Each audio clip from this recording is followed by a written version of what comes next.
as some would arguably say, Joan, the most prolific baseball player to ever play the game. And of course, everyone knows about the pursuit of Babe Ruth's 715 mark, and he, of course, accomplished that back in 1974, and went on to finish a 23-year career in the major leagues, hitting 755 homers. So, in my eyes, in my view, and many across the world, as far as sports fans are concerned and baseball fans, he'll go down as one of the all-time greatest, again, to ever play the game. Is there anybody playing the game today that reminds you of him, or was he sort of like a Babe Ruth where, you know, nobody will probably ever come up to the performance levels and the stats? You know, that's a great question, Joan. I think with this new generation of ball players, I truly believe the jury is somewhat still out. I think locally we can look at the White Sox with Tim Anderson, the enthusiasm, the love, and the passion that he brings to the sport. But overall, right now, I don't think that there is an individual playing the game today that could compare to what Hank Aaron meant. And you know, no disrespect to this generation of ball players and what we're experiencing today, but when you talk about the accomplishments of Henry Hammer and Hank Aaron in the time that he was playing the sport, you know, there was so much racial tension, you know, in this country. And of course, he played in the Negro League, and you know, when he got the opportunity, when he got the call to move to the majors with the Milwaukee Braves at the time, you know, back in the 50s, there are a lot of Negro Leaguers who felt that he was making a big mistake leaving the Negro League to go play in the majors because of the racial divide, but the fact that they didn't believe that he would be able to withstand everything, the pressures and the challenges to make it there. And he was better suited to play in the Negro League, and thank goodness, you know, Henry Aaron took on the challenge, and of course the rest is history. Boy, it's hard for me, and I'm sure hard for you, to just even imagine what players went through when sports were so much more segregated than they are these days. I mean, I can remember when I was little, it seemed like almost all of the pro basketball teams were white people, and I remember the myth was, what was it? Black people weren't fast enough or whatever to play basketball. And now you look at basketball teams, and I think you would say, well, you know, white people really don't have what it takes generally to play at the pro level. I mean, it's just amazing what a generation makes, and I can't imagine, but I'm very hopeful for, you know, the generation after us, Jerry, would look back on some of this stuff and go, man, how could that have possibly been? You know, how could that have been true? Well, you know, the interesting thing about your comment right there is the fact that a lot of these current athletes, they're not in touch with their past. They don't know a lot of history regarding their respective sports that they play in. And I think that's one thing that Henry Aaron was trying to do, is bridge the gap between the forefathers, those founding pioneers who paved the way for these current athletes and players. So he acted as an ambassador to the game. And that was one reason, again, he was here in Chicago numerous times throughout his, you know, his career as an ambassador, is to pass the torch and to let the younger players know that the reason you're having success now, whether it's monetarily or you know, the freedom to travel on, you know, luxury planes or stay in great hotels, is the fact that players such as myself paved the way and paid the price for you to have these, you know, these perks, so to speak. So he was true to the game, and he wanted the best. And Joan, it's interesting because when Henry Aaron broke the record, Babe Ruth's record back in 1974, as a young kid growing up on the South Side in Chicago, it really touched many of us African-American young kids because it shows that as a black man, as a black person in a country divided with racial tension, that we could overcome. And I can vividly remember when Al Downing threw the pitch and Hank Aaron cleared it out and the ball sailed over the fence in Fulton County Stadium. Henry Aaron, and you would never see this today, of course, but Henry Aaron, as he was rounding the bases, there were fans who ran onto the field, and there's an iconic picture of a fan running side by side with Henry Aaron between, I believe, second and third base as he was ready to round third, and he was patting Henry Aaron on the shoulder to congratulate him. But at the time, Joan, back in 1974, leading up to that, Henry Aaron got so many death threats because our white brothers and sisters didn't want to see him surpass Babe Ruth. And so when this fan rushed onto the field to congratulate Henry Aaron, I think everyone had a collective hold of their breath because we didn't really know what was going to happen because it was live.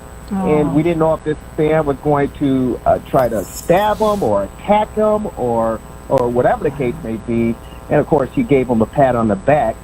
And Henry, to his credit and to his character, stayed in true form, rounded the bases, and he received the applause and the ovation from the packed house. But for us young folks, young black boys and girls in the black community, all throughout not only Chicago but across the country, it was a sigh of relief and a breath of fresh air that an African American male, a black male, surpassed. Some arguably say the best to play the game in Babe Ruth, eclipsed his number, and so it meant a lot when that ball went out of the ballpark that day in April of 1974. Jerry, thank you so much for sharing your insight and your memories of Hank Aaron. Hank Aaron, dead at the age of 86. Jerry, of course, you can hear this coming Sunday, Rewind Sports 60 here on WCPT. Jerry, thank you so much for doing this. Anytime, and I'll do anything for you, as you well know. Thank you so very much, and keep the faith and keep up the great work. Thank you, Jerry. We're going to be back. I've got some new COVID numbers for you. We'll be back right after this. All right, let's bring on the guest, Jerry Riles. He is a radio producer for a long time. He currently runs the Rewind Sports 60 on WCPT AM 820 in Chicago, and he produced radio shows for Walter Payton and Gale Sayers, football legends, not only in Chicago, but in football lore. They are huge. And here's the interesting thing. Hey, Jerry, welcome. Good to see you. Good to see you, Gary. Thank you so very much. It's a pleasure and an honor to join you. Here's the weird thing, and producer Alan pointed this out. This is the 34th live show. And what was Walter Payton's number? You got it. 34. Okay. I'm just hoping for the mega tonight. Oh, the mega. There you go. There you go. Welcome to the show. And I can talk to you about a lot of things, but something happened this week when you were doing your show, and I really enjoyed it because I like when things are uncomfortable and there's squirming as you listen to something or you're watching a TV show and there's something very awkward and it comes right through the screen. And I think you had that moment, Jerry, and you can tell me your feeling about it, but you had the owner of the Chicago Bears on, George McCaskey, right? Yeah, exactly. And in the middle of the conversation, you kind of dropped this on him. Hey, why don't you give the Walter Payton family 1% ownership of the Bears? Yeah. And he didn't know that was coming, I would imagine. And I heard him squirm for about 3 or 4 minutes trying to get out of that. And he never responded to that in the way you would like him to respond. Have you heard back from him since? No, we haven't heard anything back from the McCaskey family or anyone from the Bears organization regarding that situation. And the interesting thing about it is I was thankful and appreciative that the chairman, George McCaskey, agreed to come on the show, because once the Bears were eliminated from the playoffs and their season was over with, many may know or may not know, but Chicago fan base were calling for the heads of the general manager, Ryan Pace, the head coach, Matt Nagy, people in the front office, because it was an embarrassment. It was a debacle, and we want to change. And so George McCaskey, they had their end of the season presser. He and Ted Phillips, the president, CEO of the Chicago Bears. And then they made individual media runs around the Chicago area, being on with the local sports talkers. And so we were able to be a part of that. And I was grateful and appreciative that he decided to come on. And of course, we throw out the questions. Is Matt Nagy coming back? What do you think about Ryan Pace? And we get the politically correct answers all throughout the interview for the most part. And he spent, I got to say, he spent 45 minutes on the air with us, which is phenomenal. And it's typically unheard of, to be honest with you, to have someone of his stature to be on for so long. But he gave us the politically correct answers. Oh yeah, we like what we're seeing. We're not happy with the season. Blah blah blah blah blah. But the question that I posed him, which had been on my mind for quite some time, and I've been carrying it around for some time, and that is ownership, representation as far as minority, ownership, because the Bears and the McCaskey family simply don't have that in their front office or their board or anything of that nature. And so I always felt that Walter Payton, he is synonymous with Chicago Bears and football.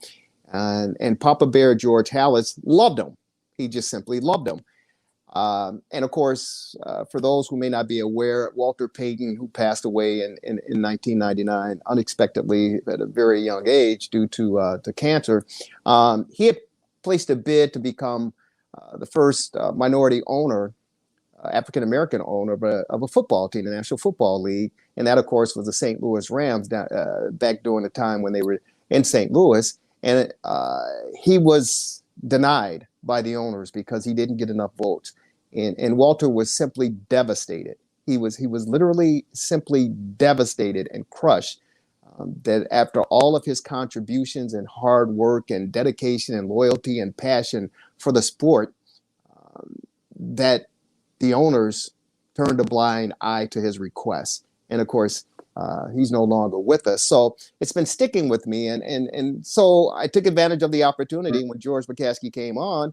And after listening to all of this politically correct answers, I said, well, let's step out and tell him and ask him and see what he says. And initially, Gary, I was looking for 24% of the Payton family to be owners of the Chicago Bears franchise, but I knew it was a little bit too far outlandish. So I said, well, let me settle for 1%. And so when I posed the question to Mr. McCaskey, to George, as you just shared, he started backpedaling and he started, praising the Payton family and the contributions of Jarrett, the older son of Walter Payton, and of course Brittany, his daughter, and Connie, his wife. And he never answered the question that, that's something that we would look into. That's a great idea. None of that. And so my job was to get that out there. And I told him in the interview, hey, listen, it all starts with an idea. You put some legs on that idea, get some people around that idea, discuss it, marinate on it, and you see what happens. And as of a week, we haven't heard anything. So I was just happy that I had the opportunity to put that question to Mr. McCaskey. Do you think he thought, well, you ambushed me. I was not expecting this, and there's no way I could answer it with, oh, yeah, we'll give the Payton family 1%. I understand that. He can't make that decision on his own, I'm sure. But I can't imagine them. Well, here's the thing. Let me go back. This is something that they should have done on their own. I just think it's good karma. I believe in good karma. I think it's something the Bears should extend to the Payton family and say it's 0.5%. The Bears are worth, I think, $3.5 billion. Right. That's their value. Right. I don't think it's going to kill them if they give the Payton family 0.5%. Walter Payton was iconic to the Chicago Bears and to football. And they should use that as okay, the team has been crap for many decades. It's not just this last season. And they've been hemming and hawing about why it's bad and all this. But it's time to just do something that makes it all kind of feel better, and just do something in this department, because the team could be crap for another who knows how long. Yeah. Gary, that's a great assessment as far as this team is concerned. And to answer your first end of the question, I didn't take it as if he may have thought that I ambushed him, for the simple fact that he had spent 45 minutes on the air with us. And prior to coming on with us, I did ask him, is there anything that we should stay away from, or you don't want to address or discuss? And it was open forum for him. So I don't think that he felt ambush. I think he was certainly caught off guard, because we were going along with his Q&A as far as the politically correct answers to all the questions that we were asking. But I think he was surprised by the question in its own right. And I guarantee you, well, I can't guarantee you because my wife always say you can't guarantee, but I say 99.9% certain that he took that question back to Virginia McCaskey, Ted Phillips, to the people in place, and said, we need to think about this and kind of evaluate this thing, because the great Mike Singletary just interviewed for the defensive coordinator position for the Bears this past week. So that was an indicator for me that they're thinking about this. But as far as the Payton family getting a piece of, and you're right, 0.5%. It doesn't matter if it's 0.5%, 1%. I thought 3.4% for 34, whatever the case may be. This is something that the family themselves should have addressed and made happen. They didn't. It didn't happen. I think it's a step in the right direction for them, and it's something that they seriously have to consider and think about, for the simple fact that what Walter Payton means, not only to the city, but to the sport itself, the National Football League. And when you have the Man of the Year award every year to remember, in my opinion, the greatest football player to ever lace them up, the least that the Storybook franchise could do is talk to the family and ask them. They may not even want it, but ask them. We would like to give you 1% ownership of this team. There is no black ownership in the NFL right now. That's exactly right. I mean, you have, I think, a minority owner, but no African American. Garry, there are 6 head coaching positions open after the season, right? There's one more job to be filled. That's down in the Houston Texans. None of the 6 positions that have been filled were filled with African Americans. One by a minority, but none by African American head coaches who are looking for an opportunity. So as far as ownership is concerned, certainly there are no African American owners in the National Football League. Let's go back to when Walter Payton wanted to get the St. Louis Rams. How qualified was he as far as what you need to own an NFL team?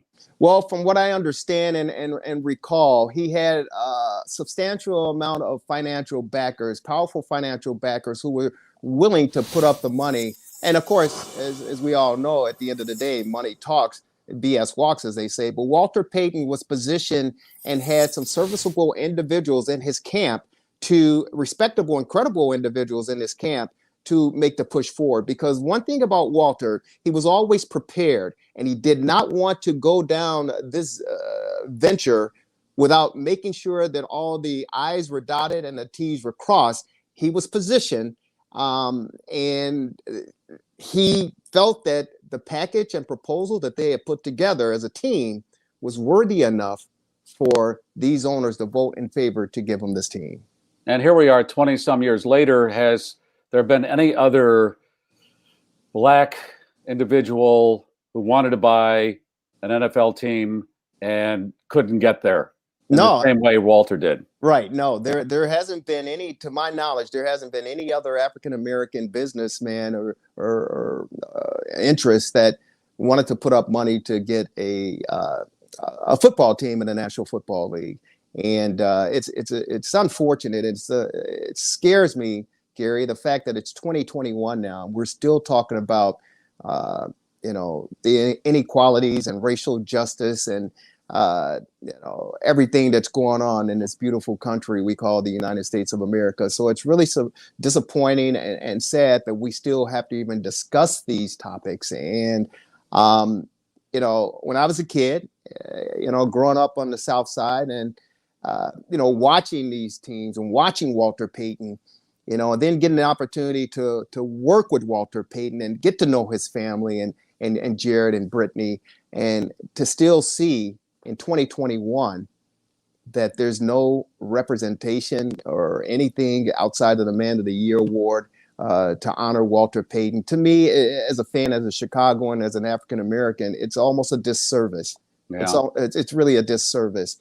Steve just texted in and said, I think he should own 100%. His family should own 100% of the Bears.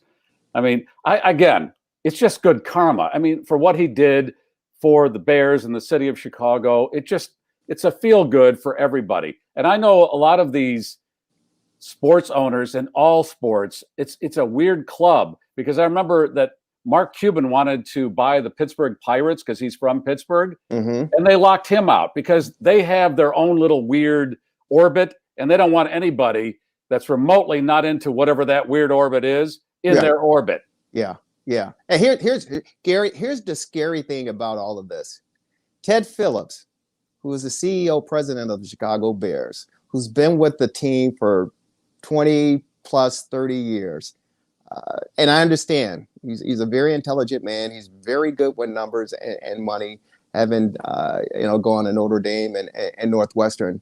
But the Bears family, the McCaskey family, and the organization put more stock in Ted Phillips than they actually do the man who helped take that franchise to the next level, to their one and only Super Bowl. And Ted Phillips has never run the football. He's never thrown a pass. He's never thrown a block. He's never lifted. I don't know if he's ever lifted a weight, but he's never contributed on the field the way that this man, Walter Payton, has. And for his family not to be recognized, honored, and again, put a proposal together and say, hey, we want you to be 1% owners in the Chicago Bears franchise. It's almost ludicrous to me. And I do appreciate the fact, Garry, that you're keeping this going. I just, when I heard it, Jerry, I thought, come on, it seems like a no-brainer. I know I don't have any skin in the game, but just as a good karma situation, like I said, okay, I saw this 2-part series on Tiger Woods recently. It's airing on HBO or something. And something was pointed out in this that I thought, yes. And I thought this before all of this came out, as far as Tiger and his troubles with women and all that. And when he came back to play the Masters, this thing is called the Masters in the South. Right there, you know there's something still not right. Garry, ding, ding, ding, ding, ding, ding, ding. You win, as we used to say back. You're the caller of the show, even though you're the host of the show. Because think of when all this started unfolding in 2020 with the George Floyd and Breonna Taylor and all of this, we kind of posed the question. We really didn't throw it out on our show, the Rewind Sports 60, but I asked several people, do you think they should change the name of the Masters because it's called the Masters? And I got the response of people kind of like frowning upon me, like, no, you can't do that. I go, but you have to understand, when this game came about, when this tournament came about, they only just recently allowed women into this country club atmosphere, and it's called the Masters. And Tiger wouldn't even be allowed in that golf, whatever that thing is, if he wasn't a champion. I mean, they wouldn't let him have the time of day. And the other thing I noticed is when he had the scandal and he came back to play the Masters, right about 6 months after, the guy that runs that thing, he had a press conference. They said, well, this is not the way we want our club represented, and he better shape. And I'm like, and Brian Gumbel was part of this, and he said, if that was a white player who did that, they would have never publicly beaten him like that. No. And it's true. This is none of our business, a lot of that. And I know I'm kind of one off from where you're at on this, but it's just weird stuff like the Bears, who have a park district running their field. Right. This is an NFL team. The Chicago Park District is in charge of their field. I mean, right there, it seems like it doesn't scream success to me. It doesn't. And again, we're talking about, a new era, and the Bears continue to practice their old way of business, and teams, organizations, they're running past them. And I give the example as far as moving into the next, century, or the next era. And you look at what happened with the Chicago Blackhawks and Papa Warts, how he ran the organization. And now most of the finances or the money that's made for the Warts family is through their liquor distributorship. So Papa Warts is like 18,686 fans come through the turnstile at the Chicago Stadium, UC, or whatever the case. He didn't care. He didn't care. If you can't watch it on television, so be it. Once he passed and Rocky took over, we see the success that the Chicago Blackhawks has had because they moved into the next realm. The Cubs did the same thing. They finally moved into the next era, and they won a championship. The Bulls are finally doing it after getting rid of John Paxson, who I love, and Gar Forman. But Michael Reinsdorf felt, hey, Dad, we got to move this thing to the next level, or we're going to lose. And they did that. So the Bears are the only team in Chicago, basically, that are still practicing old ways of doing business, and it simply won't work, and it simply won't fly. Well, speaking of the Bulls, they got rid of Jordan and Pippen when they probably still had at least 3 championships in them. Here's the analogy I make. That's like getting rid of Lennon and McCartney in your band. I mean, what are you doing? And here they are, 23 years later, still trying to rebuild. Yeah. I mean, that's a whole different show, Gary. Oh, yes, it is. Yeah, it certainly is. And I think Jerry Reinsdorf is probably the best owner in the city of Chicago. But he has his flaws, and one of his flaws is, and I love to work for him, to be honest with you, but his loyalty to his employees. He's loyal to a fault. And that was the case with the Bulls and Jerry Krause, that he was so loyal to Jerry Krause and gave him the power to do whatever he wanted. And that's where we find ourselves today, 20 plus years later, trying to rebuild a franchise that the greatest of all time, Michael Jordan, built. Yeah. All right. And it's 35 years since the Bears won a Super Bowl. Yeah. 35 years now. I mean, come on. Something ain't right. Yeah, it's unbelievable. I had a chance to send part of the interview to Fred Mitchell, longtime scribe, award-winning Hall of Fame journalist here in the Chicagoland area, covering all ends of sports. And he applauded me and said, thank you, congratulations, and awesome. Because he understood and understands what it means personally as far as the family is concerned in the city, but what it means as far as race relations are concerned in this country and just in this city. And it was just something that someone needed to do and someone needed to put into place. And I guess I was the guy to pitch it to Mr. McCaskey. And again, I hope that it does not fall on deaf ears. No, so far, I don't see them all getting together. Oh, okay. How can we get that 1% to the Payton family? And I just figured after he was done with your conversation, he just went, oh, that was interesting. I'll forget about that. I hope it isn't that, but that's the way I picture the whole thing happening. Because when I see Virginia in the skybox eating the peanut brittle and the hot chocolate, she's almost 100 years old. Yes. Yes. Now George is what to Virginia? I don't know that whole Venn diagram of the McCaskey families. Yeah, I think that's like the grandson. He's the grandson to Virginia. Yeah, I believe that's exactly right. Yeah. Okay. Yeah. But okay. And here this weekend we'll watch Tom Brady, who went to another team, still in the playoffs. Aaron Rodgers from a smaller city, who's a marquee Hall of Fame quarterback, still in the playoffs year after year. Yeah. Here's the scary thing, and I pitched this to George, and again, he had a politically correct answer for it. I said, look at the Rooney family. I said, Pittsburgh. I said, they had 3 head coaches, and all 3 head coaches have won Super Bowls. Right. And their current head coach is a black head coach. Exactly. Yes. Exactly. And I go, look at the Green Bay Packers, from Bart Starr to Brett Favre to Aaron Rodgers, and his understudy is on the sideline. So the quarterbacking situation, they've been able to master that. But yet here in Chicago, we fall short of the quarterback. We fall short of the coaching.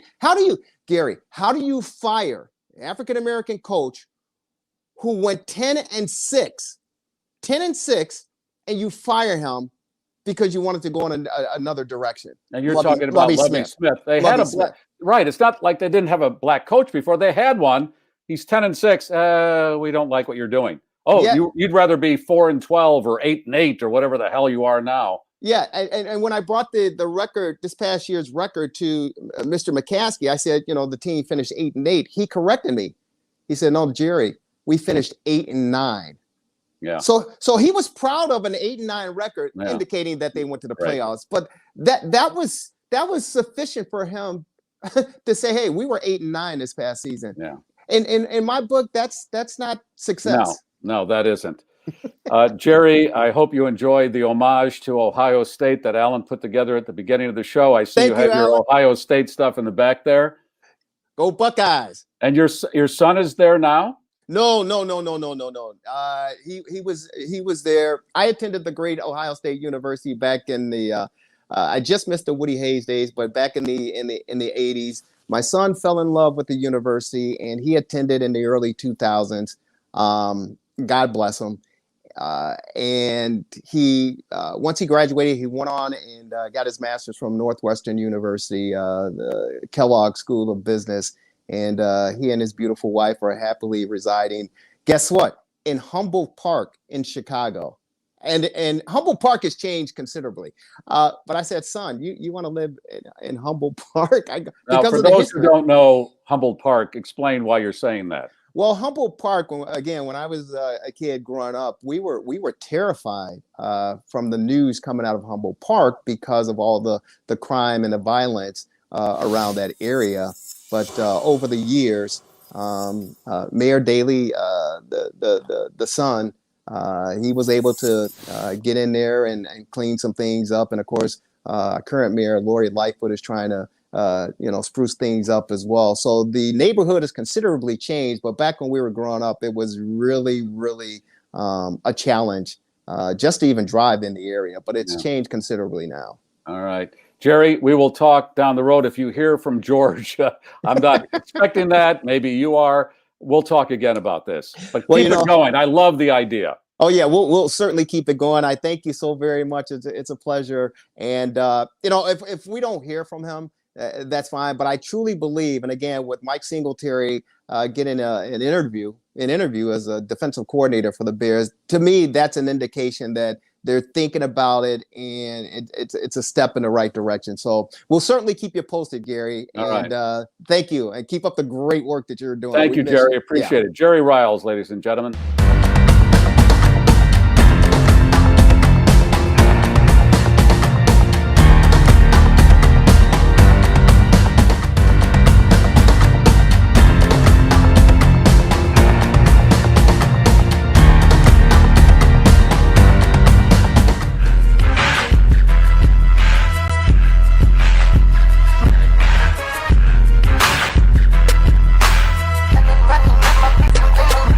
It's the freshest radio show in town.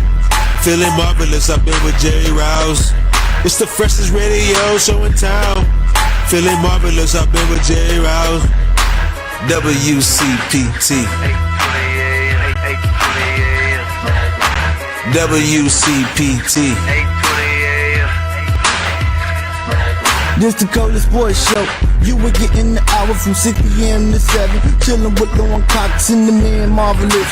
Shout out to Mr. Riles and the Italian style. You what sports is the only politics. WCPT.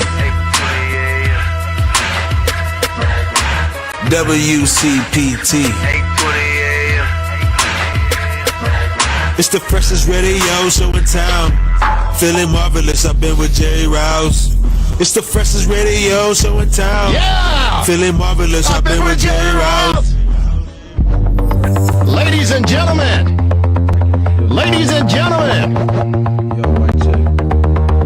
Welcome Welcome to another edition of the Rewind Sports 60. We're streaming live on Facebook Live, broadcasting from the illustrious studios of WCPT 820 AM in the beautiful, beautiful city of Chicago, in the fantastic neighborhood on the north side of Jefferson Park. Ladies and gentlemen, this is another edition of the Rewind Sports 60. Strap it down, the fastest hour in sports conversation. Yours truly, Jerry Riles. We got some banter going back and forth. We got a full house, ladies and gentlemen. We got a full house. So we want you to be a part of this full house extravaganza. Our number is 773-763-9278, 773-763-WCPT. Fastest hour in sports conversation. Let's get right to our illustrious panel, ladies and gentlemen. You love her. We missed her. She is the matriarch. Is that how you say it, matriarch? Yeah, that's how you say it. You see you with the vocab. Of the best damn sports show in the city of Chicago, the Rewind Sports 60 on the best damn station, WCPT. Ladies and gentlemen, you love her. She was on assignment. She's back in studio and flexing the muscles that she had, ladies and gentlemen. And if you don't believe me, the chairman of the Chicago Bears, George McCaskey, will certainly let you know. Lauren Cox is in the house flexing muscles. What's up, Lauren? How are you? What's up, everybody? I missed you guys. We missed you dearly, for sure. How are you? How's everything? I'm much well.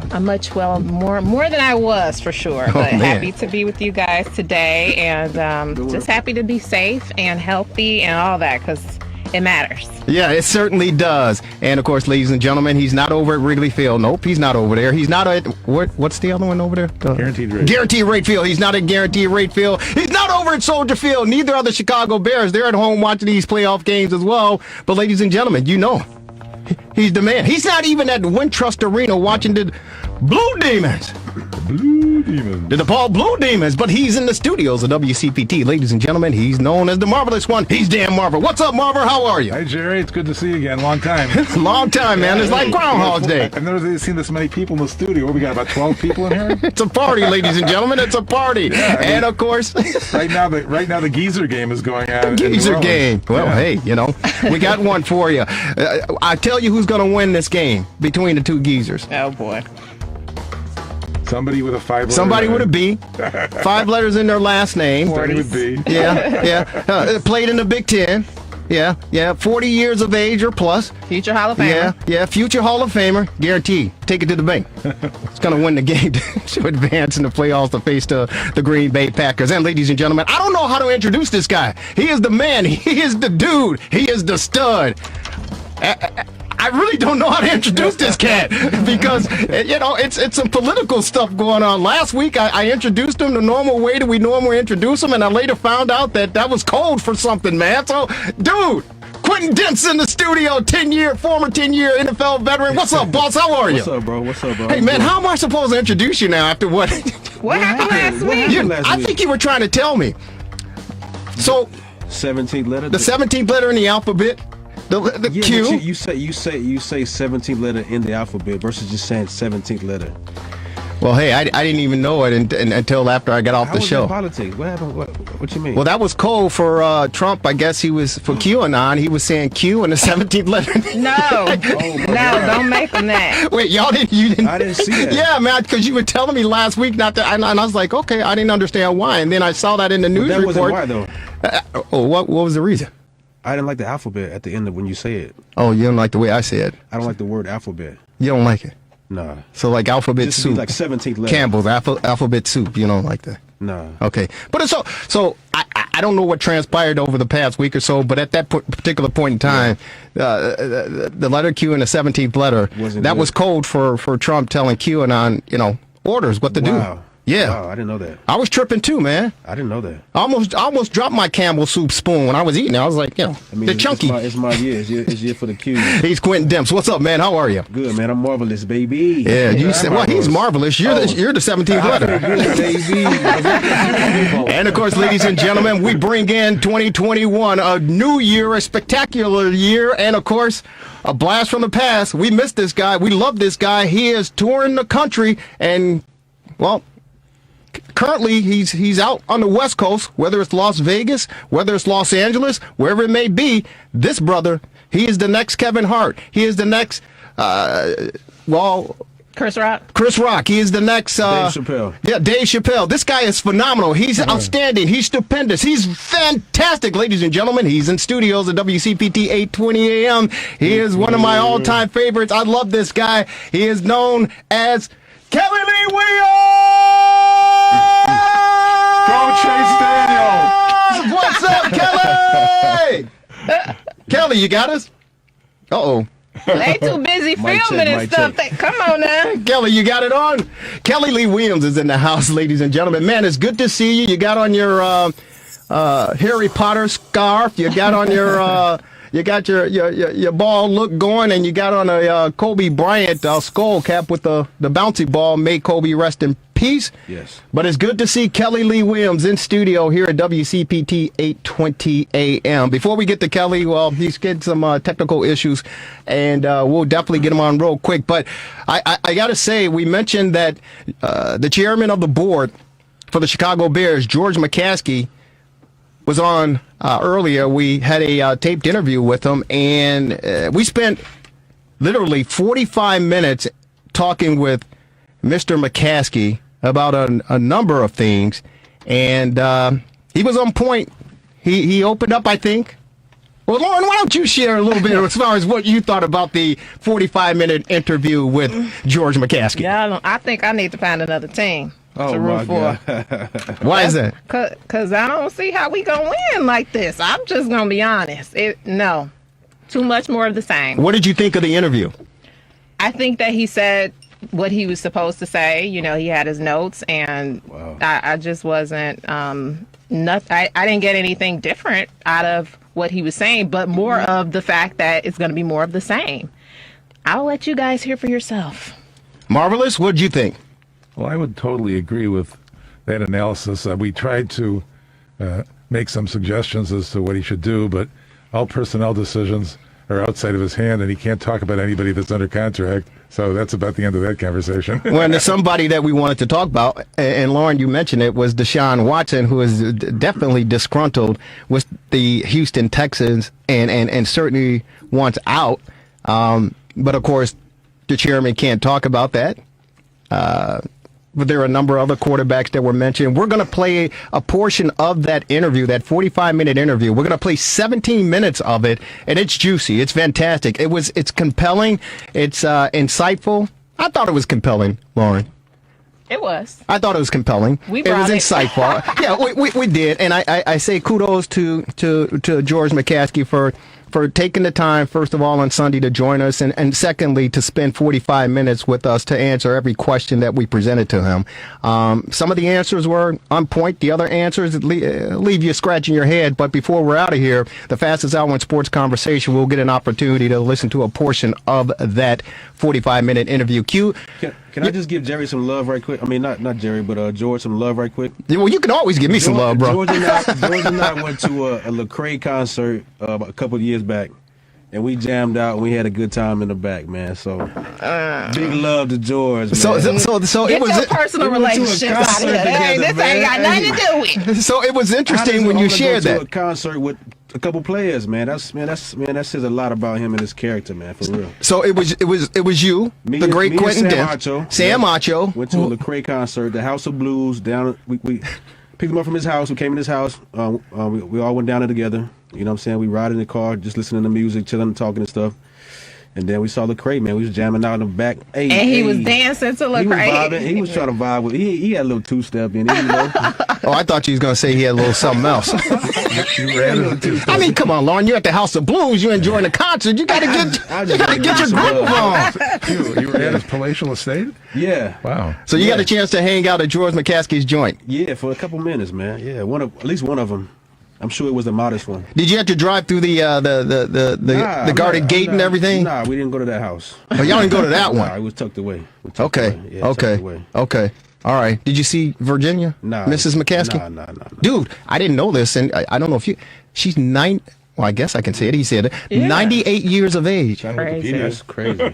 That's crazy. No excuse. We all can work and do what we got to do. If she doing what she doing in 98, I don't want to hear no excuse. Let me tell you something. I hope that I can make it to be 98 years of age and I can work, believe me, because, I don't want to be eating. If I'm eating oatmeal, Lauren, I want it to be my choice. if I'm eating oatmeal at 98, I want it to be my choice. Kelly Lee Williams! Hi. Where is he? Tap in. Oh, he's over there. Yeah, that room's dead. Hey, man, how are you? Dead room.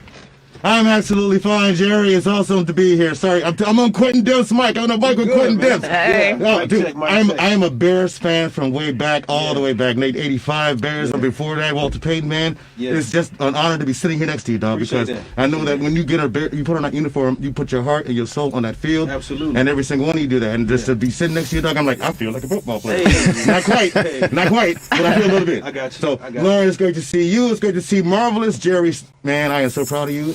I am so proud of you. You know they're trying to run you out of here with pitchforks and torches. They don't want no brothers being here. No. It wasn't me they were trying to run out with pitchforks and torches. They were going up to Hallis Hall. Oh, were they? Yeah, they were going up there. They were taking the Edens Expressway. Right. And they were branching off to 294 to Tri-State, and they were heading. They were going. They were on their way with the pitchforks and everything, man. Well, it's like a little 15 years too late. I mean, it should have been done a long time ago. We still need to be doing it. Are you kidding right now? There's an actual quarterback available right now, Deshaun Watson, right now. I mean, the one that the Bears should have drafted. They should have drafted. Here's a chance, but they're not going to get him. Eric Bieniemy, best signal caller, he's available. It seems all these other loser franchises, they don't want to give Eric Bieniemy a try. Robert Saleh, really? Jets? Incredible. He should be a head coach, the next head coach. Bears should go hire Eric Bieniemy, get Deshaun Watson. This is a freaking winning team overnight. The thing about our interview with George McCaskey is that he said at point blank that the combination of Ryan Pace, the general manager, and Matt Nagy, our head coach, that they're did he use the word excellent? Yeah, I believe so. Glowing reviews. Yeah, he said it's an excellent combination to have those two. Ryan Pace. Those two. And Ted Phillips. Not Ted Phillips. Matt Nagy. Matt Nagy and Ryan Pace. That's an excellent combination to get us to where we need to be. And where to be is consistently in the playoffs and eventually the Super Bowl. Is Bill and Ted not available? Because obviously we can find a better combination of these two. I mean, I don't see that. Jerry, come on, you see this. You know that this is not working. You know, we Bears fans see this. They see that they're not really going for the top talent. If they were, Lauren, what did he tell us? He said he doesn't have anything to do with that. But he loved Mitch off of the field. He talked about Mitch off the field. Oh, man, he has so many accolades for him off the field. And I'm like, this is football. We want to know what he's doing on the field. We all see what he's doing on the field. And Q, guess what I told him? What? I go, wait a minute. Wait a minute. He's a great guy off the field. I mean, he smiles, he's nice, he waves. I go, wait a minute. I can do that. I can do that. That's what he does. And then he countered and say, well, Jerry, can you throw a football down the field? I go, well, wait a minute. That's a trick question now. That's a trick question. But if you ask me to hand the ball to David Montgomery, I can do that. Yes. If you ask me to throw a flare out to Mooney, I can do that. Now, if you want me to throw the ball 50 yards down the field, give me a couple, let me warm up a little bit, get the shoulder going, and I can do it. Well, Trubisky can't do that either. You need some stem cells or something. You can do it, Jerry. You can do it. Yeah, but I mean, Lauren, she hits it right on the head. The fact that, and we understand. And the Bears have some issues with, a current player now as far as off the field antics are concerned. But we understand as Bear fans and media types that you want a good character individual away from the field and the facilities. You want a clean, well, I don't know if you want a clean cut individual, but you want an individual who is a law abiding citizen and not going to get in trouble. And so we get that. But the reality of life is, it's life. And people are going to, especially when you talk about a 21, 22, 28, 30-year-old, hell, you talk about a 60-year-old mug. But for the most part, if you're talking about these athletes, and Q, elaborate on it, you're talking about a young group of individuals age 21 to 31 on average, making the most money they've ever made in their lives. Yeah. And you're saying, okay, practice is over with, film study is over with, whatever the case may be. Go out and we want you to be responsible. Yeah. But, dude, that's a tall task order, especially in a major city like Chicago. Yeah. And so players are going to be human because that's who they are. So to tell us, well, we want a clean-cut character, individual and someone we understand that. Yeah. But people get in trouble, man. I mean, you want the best of both worlds. You want somebody that's clean-cut that can also play too, but you got to you got to like pick a side. You got to like, take the good with the bad. You know what I'm saying? Like most times, and So what was it like for you though? What was the position too? Like at quarterback, you definitely want somebody that's like that off the field, right? Right. But if you got a cornerback who kind of messes up a little bit here and there, it's more lenient. But if you got a quarterback, the face of the team, you definitely want a guy that's like really, really good off the field. But most positions is just like hit or miss. Yeah, but the problem for us, and feel free to jump in. The problem for us is that again, we're sitting home watching the two, arguably two of the greatest quarterbacks of all time squaring off, Tom Brady and Drew Brees.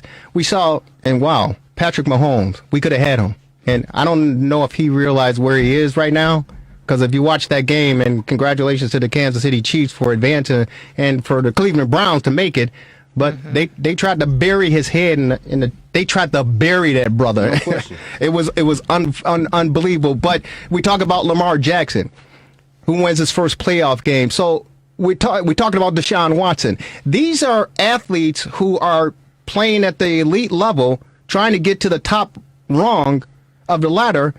And as far as off the field is concerned, I would classify those guys as character guys who I'm proud to say, hey, they wear our uniform. But for whatever reason, it seems as if the Bears, I don't know if they're wearing rose-colored glasses or what the case may be, but to put Mitchell Trubisky in front of us and tell us he's a great guy off the field, it's kind of like sends a few question marks, to be honest. Basically, what I also gleaned from the interview was that it seems as if George's head is stuck in the sand. I mean, he didn't seem to grasp the fact that these people are not producing. 3-6 playoff records since 2000. That's not success.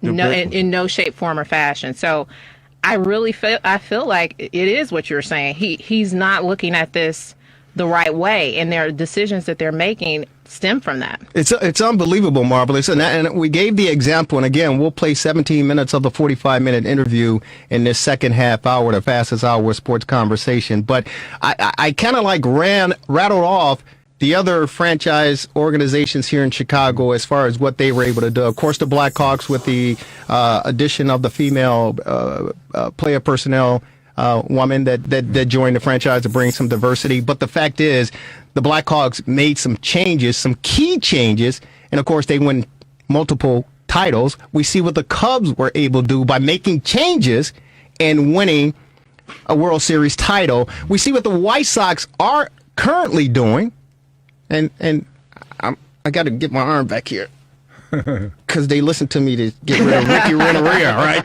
But the White Sox are making moves because they want to win a World Series championship already to add to the 2005 championship. So, and we see what the Bulls are doing. Yeah. They got tired of all this mediocrity and nonsense. They cleaned house and they brought in a new administration. But for whatever reason, the Bears are, and you heard it, you were part of it, they're locked into this regime believing they can get us to the promised land. Well, unfortunately, we weren't talking to the person that's going to be making personnel decisions. And, I mean, you could talk about a lot of quarterbacks that are out there. I don't think they're going to pick up Colin Kaepernick, for example. What? Are you kidding me? Stop the presses. But so in terms of the interview, his answers are pre-prepared for the most part. I mean, actually, there were a couple of things that came out that were, where you kind of got him a little off guard, as you will hear coming up. But, so stay tuned for it. Nobody else had that, I'll tell you that much. Stay tuned for it. In general, he's been talking to the press all week, so it was just another day at the office for him. Yeah. As far as I'm concerned, the bottom line is they make money, so maybe it isn't that important to to do the things that need to be done, unfortunately. Well, I mean, that's the way it appears, and I believe the Blackhawks were like that before old man Wirtz passed away, and may he rest in peace. But when Rocky took over, we've witnessed a transition that led to a title, we were speculating multiple titles. What might happen at the point in time when his mother passes. Well, we're not looking. Again, God bless her, 98 years of age. That's fantastic, and we're not suggesting anything like that. Only thing I'm suggesting, and we talked about it, Q, is the fact that we're in the 21st century now. It's 2021. And the mindset that they're bringing to the table is just mediocrity. And like Lauren said, you have a sub 500 record in the playoffs. You haven't been to the title game since 2011? Yeah, against Green Bay. Yeah, you're not making progress consistently to be in the playoffs, develop a winning record in the playoffs, and get into the Super Bowl, man. What was your experience with the organization when you were lacing them up with them? It was totally different because we didn't have Nagy. We had John Fox. Right. And I love Fox to death, right? That's my man, 100 grand. But when I got to the organization, man, it was terrible. I was like, what is this? You know what I mean? It just felt like it wasn't about winning. Describe terrible to us. It wasn't a winning culture. Like you had the good guys, the guys in the locker room who wanted to win, but it's not like the pieces ain't in the right place. You know what I mean? Like starting from the training room, the weight room, you know what I mean? Just everywhere, top to bottom, it's just like it's missing something. You know what I'm saying? So it's just I don't know if it's coaching, I don't know what it is, but like when I got there, it was different. And I was coming from Houston. We was on. You know what I mean? So I kind of regret coming now. Like it was. Really? Yeah, it was just I don't like it. I was depressed. It was bad, bro. You know, it's interesting because Brandon Marshall was let go of his responsibilities for the Bears, and one reason being, the main reason we speculate is the fact that he verbalized exactly what you're sharing with us now, that there was the culture was bad. The culture was bad. And he was trying to as most athletes would do, try to rally the team together, try to rally the locker room together, and he was looked upon, based on what he shared, he was looked upon as being a cancer in the locker room. Wow. And so the Bears felt that they had to get rid of him because he was calling out Jay Cutler. Yeah. I forget who else he was calling out in the locker room, and he was calling them out after, I forget what the loss was, but at the time he was calling them out, cussing them out. Yeah. The door flung open and the media was there, and they heard most of it and saw what was going on, and of course reported on it. And the brass, the Bears, they said we didn't like that. Yeah. They ended up getting him out of town. So he was relieved. Now listen to this. He was relieved after watching this team, this 2020 season team, lose 6 in a row. And the finger pointing starting to happen. He said, I am happy to get this off my chest because I've been saying this all along, and that's why I'm out of Chicago, because of what's going on now. The culture, despite what Nagy says, and we're going to rally behind each other, he said the culture inside the organization is still negative, and he tried to share that. They didn't like it, and they cleaned house and got him out of here. I mean, I can say the same thing, too, because they cut me after 1 year. It's almost like they don't like guys who keep it real and call you out on what's going on. It's like, I mean, that was my 10th year, so I'm saying stuff too the same way. I wasn't as vocal as Brandon, but I'm like, man, this is trash. We got to change. Like, this is terrible. Like, I don't like. So the whole locker room knew I had a voice too. So and I voiced my opinion loud and clear. You know what I'm saying? So, I mean, I don't know. So. With your 10-year experience, and this is the Rewind Sports 60. It's a panel of Jerry Riles, Lauren Cox, the Marvelous One, Dan Marver, Q, the 17th letter. Perfect. And perfect. I love this guy. Kelly Lee Williams! It's the fastest hour in sports conversation. But as far as your experience is concerned, Q, how do you, as a professional athlete, draw the line in the sand where you have to determine, I'm going to be vocal, I'm going to speak out, and I'm going to try to change the culture and the mindset in this locker room, because at the end of the day, it's all about winning. And how do you balance that with Because you're a business, but you're a businessman though. You're a businessman. I'm gonna tell you the real deal. Okay, go ahead. You balance it by your bank account. If you ain't got enough money in your bank account, shut up and go to work. if you got some money in your bank account, do you. By all means, like, you know what I'm saying? I mean, that's as simple as that too. Like, real talk. I can't say, like, if Brandon Marshall didn't have that much money, I'm not sure how vocal he'd be. Same thing with me too. Like, you know what I mean? Like, at some point you got to just be quiet and play your role. But once you become a leader and once you get your money right, like, you can voice your opinion a lot of times. And we asked him about that too, about the culture. I asked him, so you guys will hear what he said. But obviously, it's a problem from the top. I think that that's the issue, in terms of energy and it's transferred to the fan base. I feel like the fan base is really resigned. He didn't think so, but that energy, it starts from the top, and that's the issue. Yeah. Jerry, would you say that the problem has been since Lovie Smith has left? Yep. I mean, this culture, the coaches have changed. The coaches have changed. The culture remains. The culture has not changed whatsoever. The McCaskies are not changing anything. They're just in their 19th, 20th century thinking, like you were saying. And we see all these wonderful running quarterbacks. And the last running quarterback that the Chicago Bears had was Ben Simmons. And I don't think that the Chicago Bears are going to get any more running quarterbacks until they sell the team. Trubisky was a runner, right? Who? Trubisky. Stop it, man. Stop it. Come on, man. Stop it. Stop it. It's like Chase Daniel. Hey, Chase Daniel. Don't forget Bobby Douglas. Yeah. That don't count. Absolutely. Hey, Q. Hey, check his rushing yards, man. Hey, Q. Trubisky is a running quarterback. He's a running quarterback for his life, brother. He runs out of way to the bank to cash that check. That's my man. My goodness. No. Hey, here's Mr. Trubisky. He's like, man, I got these many zeros on my check. Golly. Something must be wrong. Let me cash this before they change their mind. Real quick, you talked about Lovie Smith, and we're going to get to this. We're going to get to the interview real quick. But you talk about the head coaches as far as the Bears are concerned. Dick Joran from 1999 to 2003. Lovie Smith 2004 to 2012. Okay.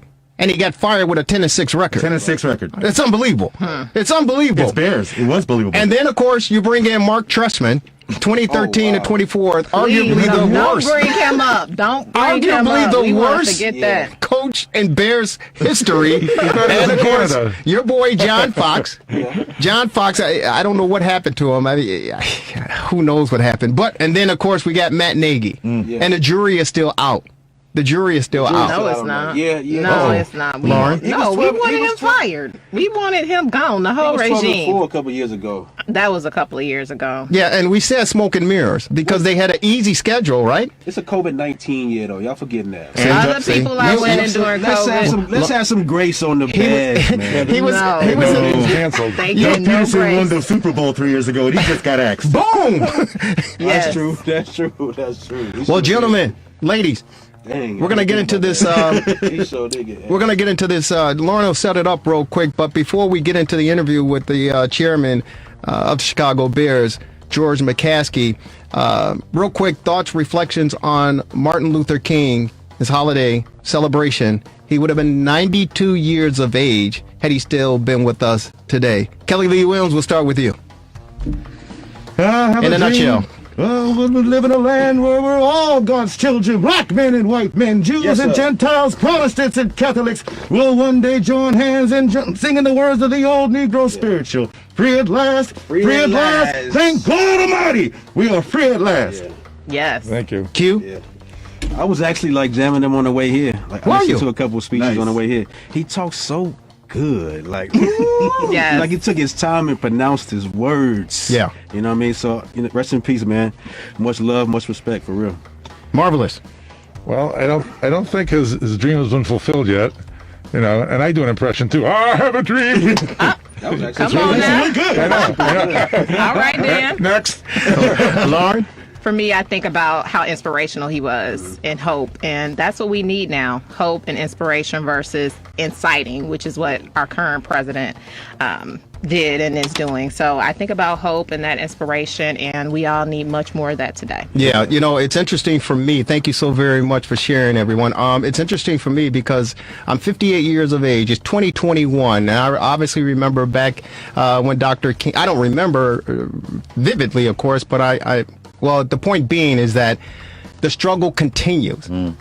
And that's sad and disappointing to me because I'm a grown man with kids who are more or less grown, and the struggle continues. And for me, there's something wrong with that picture. There's something definitely wrong with that picture. And you talk about listening to his speech, Q.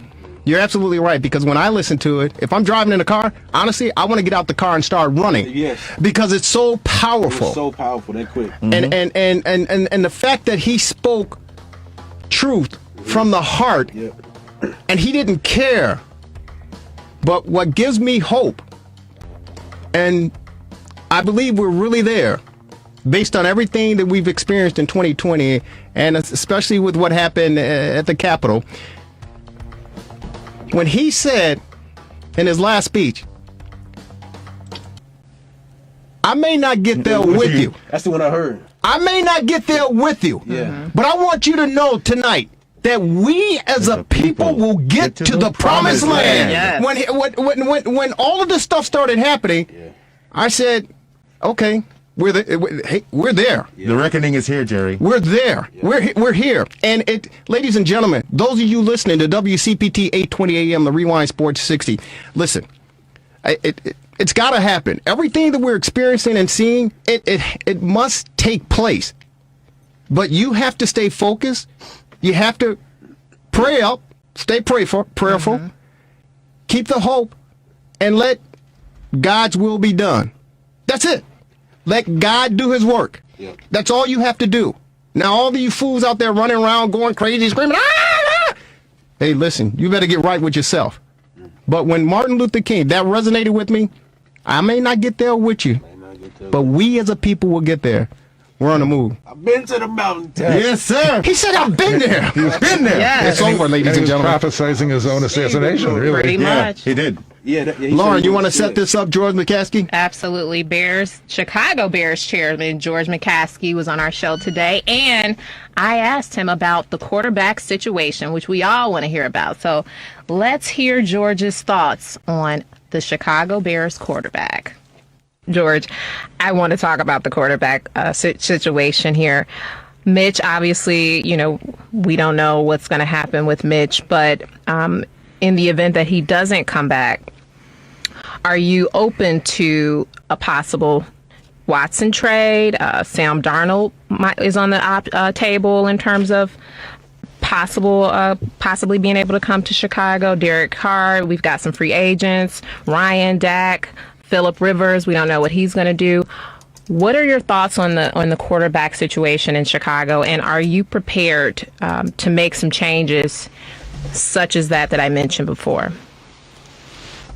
Well, all of that, Lauren, is going to be part of, as I said, our end of season evaluation. And again, Bears fans should feel good that I'm not involved in the decision making as far as player personnel decisions are made. I'll say this about Mitchell Trubisky.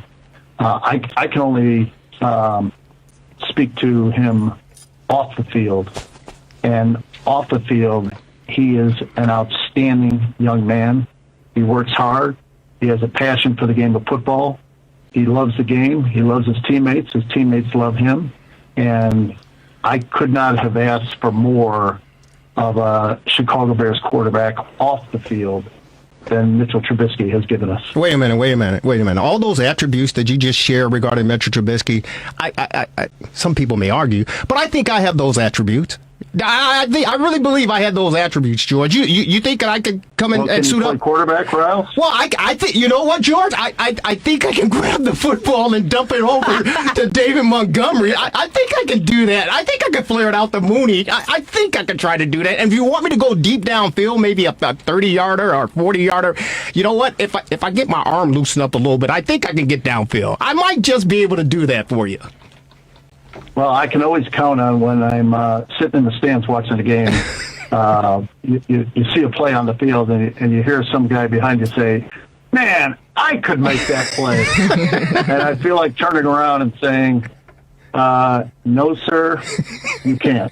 Well, This is why you and I are here, and they are out there. That's exactly right. Think about you want to put on the best radio show you can, right? And you come to work every day to excel. Well, how would you like it if there were somebody on the other side of the board who was doing everything he could to make sure that you did not have a successful show? He was, sabotaging the computer, the cart machine, whatever you got going over there. Everything that you were trying to do, he was doing his best to make sure that didn't happen. It's not as easy as it looks. I understand we need to play better. I understand we need to get more wins, and that's our goal. George, this is Dan again here. I know that when you talk about player personnel, it's really going to be in the hands of Pace and Nagy. So, you're not going to give us specifics, nor could you at this point, as to what might be done. But Lauren mentioned a number of different possibilities which could happen, and I'm sure that you would approve of anything that would make the Bears better. But so, I guess you can't speak to specifics. Wouldn't that be true? It's all up to Pace and Nagy, isn't it?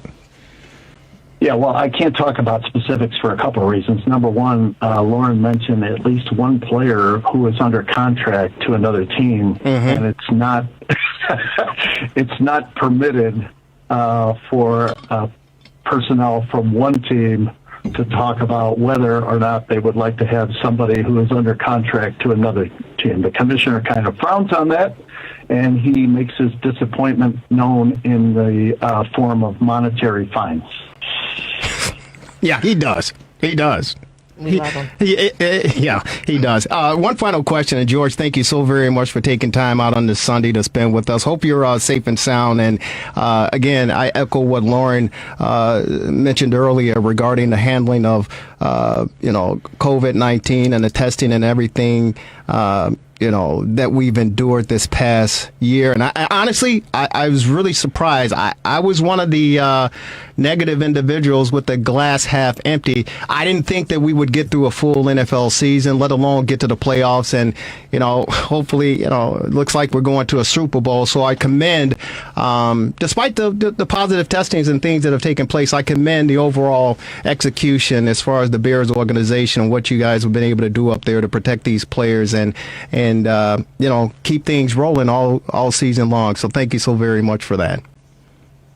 Well, I appreciate you saying that, but it's really a tribute to the players all across the National Football League. We're so impressed with our guys who did what was asked of them in terms of testing, physical distancing, mask wearing, proximity tracing, and then to exercise the personal discipline away from the facility that is necessary to make sure that they were available day in and day out to play games. It's just extraordinary when you look at some of the problems that are already occurring as the NBA and the NHL try to resume play, and hopefully baseball very soon. This is a very, very challenging environment, and I think our guys did a great job coping with it. They certainly did, and you had great people up there helping out as well. One final question, and again, we appreciate you, staying with us and taking our questions and giving us the most candid and honest answers that you could. This is what I'm pitching for. One thing we didn't get a really chance to discuss with you was representation in the front office regarding minorities / women. We've seen what the Blackhawks just recently have done. We've seen what the Bulls have done, as far as their front office is concerned. Of course, Kenny Williams over with the Chicago White Sox, the position he's been in. As far as the Bears are concerned, are there any thoughts to elevate a minority / woman into a decision-making role, whether it's assistant vice president of player, operations or whatever the case may be?